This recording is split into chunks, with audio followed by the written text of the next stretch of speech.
During my university life, one of the most beneficial things that I've learned is know how to cope with stress. I know the term coping stress sounds so unnecessarily and cliche. Don't get stressed during your exam. Don't get stressed during your job interview.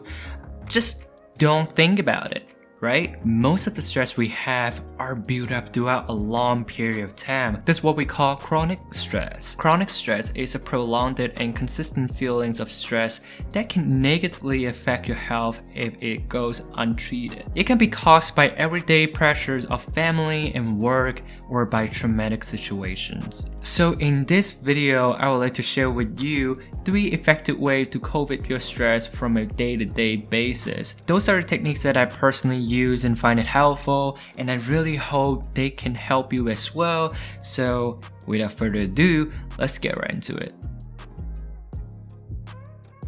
For dealing with short-term stress, including minor panic attack symptoms, one of the most effective ways to deal with those situations is by practicing breathing exercise. This is because when you breathe deeply, it sends a message to your brain and calm down and relax. The brain then sends this message to your body. Those things that happen when you're stressed, such as increased heart rate, fast breathing, and heart blood pressures, all decrease as you breathe deeply to relax. What this does is engage the parasympathetic nervous system. This engages your rest and digest system, which lowers cortisol and reduces the rapid thinking, threat-based, self-absorbed thinking process. This allows your brain healing work on itself so that you can sleep better.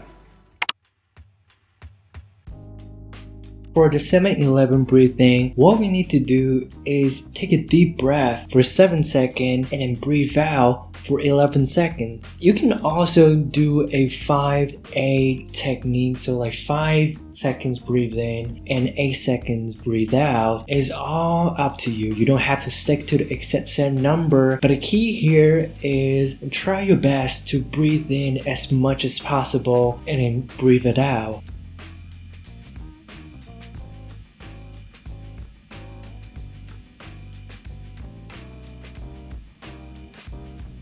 At the end of your breathing, you can feel your stomach. It's like really squeeze it in. And when you breathe out, your body just fully relax. Up and down, and you're good to go. Another effective way to deal with chronic stress is by engaging positive self-talk. When there's any negative thoughts in your mind and you just want to talk it through. It all sounds scary, but it's really not that bad, you know, for you, right? I mean, for some people, it's not. I know, it's a little bit corny, but you don't have to do it in front of the crowd or say it out loud. All you need to do is go to a washroom, look at the mirror, and start a conversation with yourself. How would you cheer someone up when they have the same negative emotions, thoughts, or stress that you face right now? And what would you do? What would you say to that person? 即係我真係深得體會啊！即係我發覺咧，好多人咧，佢好中意條片，但係咧，佢點樣都唔會3聯啊！佢就中意白嫖嘅。但係呢啲嘢你又控制唔到啊！你唔可以強制人哋，哇！你唔點讚你就點樣點樣咁，你唔可以噶嘛。但係你換位思考一下，咁你至少幫到有幫助係咪？覺得條片有價值咁係咪？咁就 OK 咯，係咪？就心滿意足咯。I find this kind of positive self-talk help me out a lot, especially when I have multiple projects at once. It just helped me to push it through. 頂硬上。Okay, so far we talk about 2 ways to deal with your stress in the short term. But in terms of the long term, there's one really simple but effective way, which is celebrate more often. Celebrate more often than you think. Essentially, we're trying to celebrate every single success, every single steps we have made, no matter how big or how small it is, it's always good to find a way to celebrate our progress. For example, after you finish your assignment or a big project, you can treat yourself a nice lunch, just go out at night and have fun. Or you can get yourself an ice cream, just anything you want. Give yourself a small little reward for your progress. I know in the past I always talk about 3 years, 5 years, you should look at things in the long term, but it is also important to celebrate every single step we make because it is not easy. And you are awesome and you deserve it. The fundamental approach is following the principle of positive reinforcement. Essentially, we're trying to reward any desired actions that we perform and create a reinforcing stimulus by celebrating more often. Are you finished? Well, thank you. How thoughtful. Would you like a chocolate? Yeah, sure. Thanks.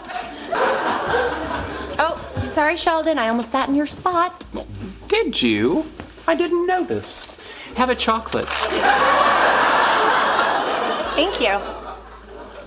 I know what you're doing. You're using chocolates as positive reinforcement for what you consider correct behavior. You can't train my girlfriend like a lab rat. Actually, it turns out I can. You weren't happy with my previous approach to dealing with her, so I decided to employ operant conditioning techniques, building on the works of Thorndike and B.F. Skinner. It not only helps us to reduce the amount of stress we have right now after the celebration, it also helps us to build up a defense mechanism for that particular stressors in the long run. So next time when you're facing the same situation, like multiple projects at once, you can tell your brain to say, chill, after I finish this, I'm able to go out and have a nice lunch or dinner or doing something I want to do. All I need to do is just push it through and then I get to celebrate. That's a good thing. Don't treat stress like your enemy. Instead, treat it like your friend. Yeah, so that's it for today's video and thank you so much for watching. Be sure to like and subscribe if you haven't. It would help out the channels a lot. Comment down below if you have any comments or techniques that you personally use for coping stress. Yeah, so thank you so much for watching and I will see you in the next one. Bye bye.